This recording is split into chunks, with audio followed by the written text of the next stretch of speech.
As we're transitioning to what we call a culture of learning at Allstate, one of the things we're focusing on is how we can take our very dispersed workforce, which is 35,000 employees spread out across the United States, and how we can put them into environments where they feel like they're sitting across the table from one another. And we're making a lot of investments in technology to create what we call connected classrooms. And in those classrooms, we are looking for ways to have people be able to share thoughts and ideas. And while we have, we have responsive video technology,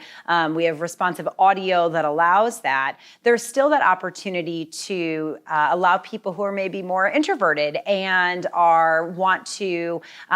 approach answering a question in a different way. This provides this additional opportunity to almost provide more of a thoughtful response to questions and a mindful way to interact with people, not only in the room with them, but at all of these different locations that we have.